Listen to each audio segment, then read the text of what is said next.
Жергиликтүү кеңештерге шайлоо менен бирге жалпы элдик добуш берүү болоруна саналуу гана күндөр калды. Демек элибиз тарыхый чечим кабыл алып, өлкөнүн мындан аркы тагдырына бурулуш жасоо алдында турат. Бул өнөктүк жарандар үчүн канчалык маанилүү деген суроо турат.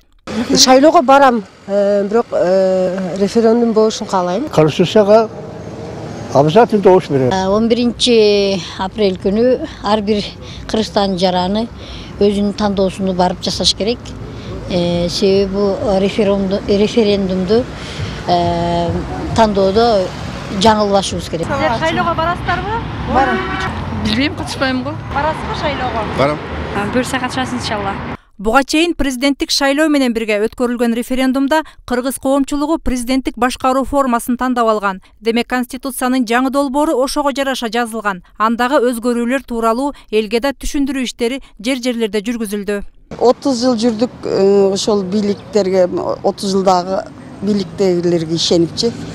Эми бул конституцияда ошол 30 жылдагы жалгандар бардыгы жоюлуп, азыр элдин өзүнүн каалоосу боюнча калыбына келип атат да. Эл бардыгы ошону каалап жатат.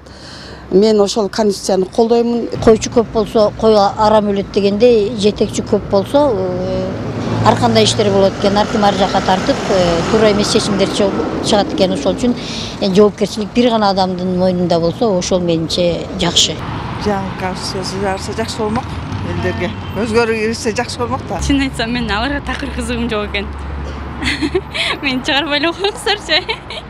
Андагы эң башкы өзгөрүүлөр тууралуу кабарыңыз бар да, Пока кабар жок.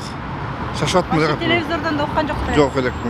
Жалпы элдик добуш берүү күнү шайлоочуларда Конституциянын жаңы долбооруна макул жана каршы деген тандоо турат. Учурда эгер Конституциянын жаңы долбоору эл тарабынан колдоо тапса, өлкөнүн жашоосу кандай нукка бурулат деген суроо көпчүлүктү ойлондуруп турат. Тарыхчы Кыяз Молдокасымовдун пикиринде, жаңы баш мыйзамдагы нормалар ишке ашса, эл гана утушта болот. Өлкөдө өнүгүү болсо, албетте эл утат. Ал эми бийлик баягы эч качан утпайт.